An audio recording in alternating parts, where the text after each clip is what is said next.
Right, Miko everyone, welcome to another film review. This is my review for the Fantastic Four, The First Steps. This one stars Pedro Pascal as Reed Richards, Mr. Fantastic.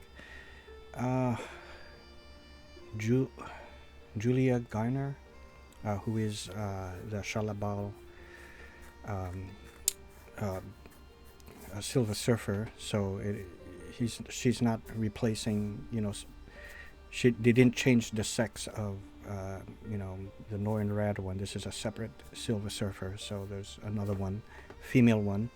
So they just decided to go with the female one for this one. Joseph Quinn is Mr. Fantastic. No, is Human Torch.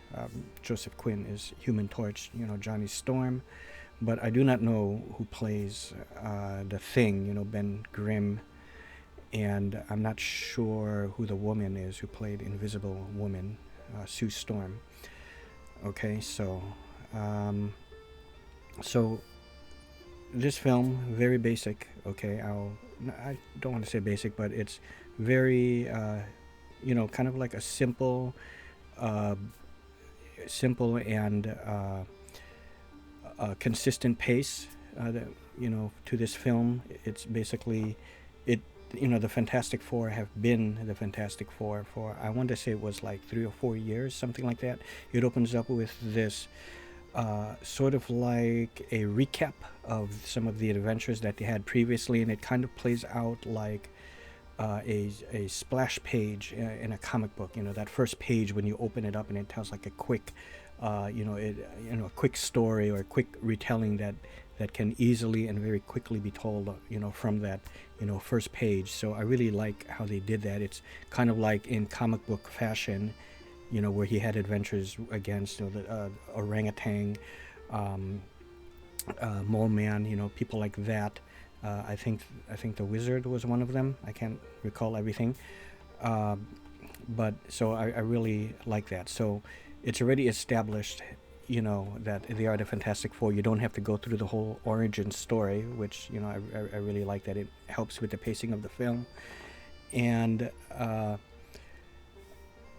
the Shalabal Silver Surfer.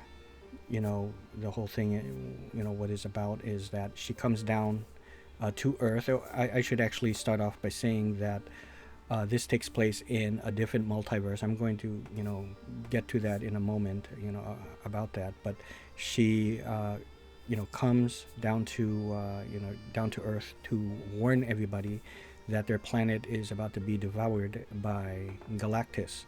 So the whole thing now is about the Fantastic Four kind of preempting Galactus, going up there to meet him and have a conference and see if they can dissuade him from doing such a thing.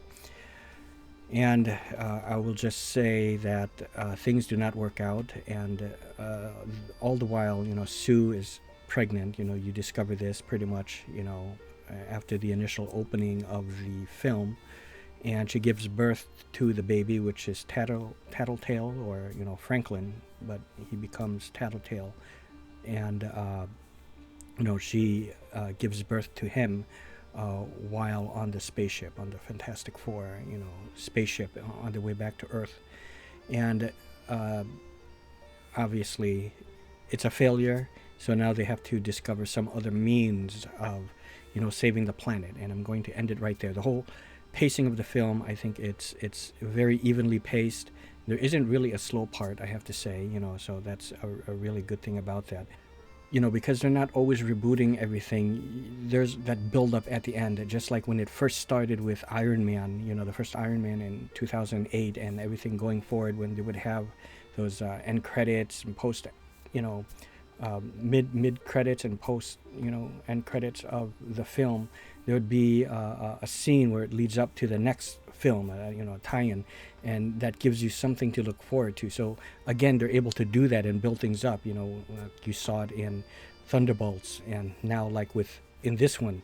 Not only that, I know that see with DC, they felt maybe they messed up on some parts, like with the Zack Snyder ones. So that's why they keep feeling the need maybe to reboot it or something, or make something separate, independent from the whole DC verse.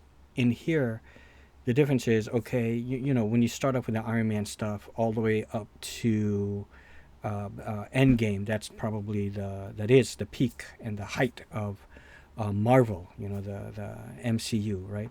And then you had, you know, the bad era of Marvel. But then, you know, you had maybe like one, maybe two good ones. No Way Home, Spider-Man No Way Home is like, you know, one of the best ones, pretty much the best one after Endgame. But another one I consider, you know, still very good is Multiverse of Madness. But the difference here is they push through their bad spot, their bad time. They didn't just reboot everything, they just let it just push through it. They just did it and it went through the bad spot, and now things are correcting itself and getting better. So rather than rebooting or ending it, they just kind of push through it. I still think, of course, all the superhero stuff is getting a little bit, it's getting oversaturated, you know, overabundance of it. But that's not the point. My point is they push through the bad times and it let things work out naturally until things get good again. So that is a major difference there. Okay, and it does have humor. Okay, but I feel as if it's this is the kind of balance I like with the humor. You know, the real humors are reserved for, even though it had a little quick a quick you know, joke or something that they would say, is it called a quip, a quick quip, you know, throughout, but it's like a brief thing that lasts like seconds, you know, or if it's not during any kind of action, you know, when you're just seeing the Fantastic Four being a family, you know, you have that exchange with Ben and with Johnny, you know, there's that kind of relationship those guys have, and the comedic moments they have. But like really at the end, let's say like a big comedic moment would be when they left the talk show early. This is at the end of the film, and they had to try to put that baby seat on properly and fasten it onto the Fantastic Car, and they were having a hard time doing that. And that's like an appropriate time to do that. My issue with the Superman 2025 was they did like that kind of money shot humor, let's call that, throughout the whole film of Superman, like peppered throughout. It was just too much of it, and to me, I didn't really find them all that funny, to be quite honest. Pedro Pascal, I felt maybe he is the one you could say is kind of miscast, and sure, you know, because he's, you know, obviously he's Hispanic, but you can see it, you know, when you watch him as, you know, playing this role of Reed Richards.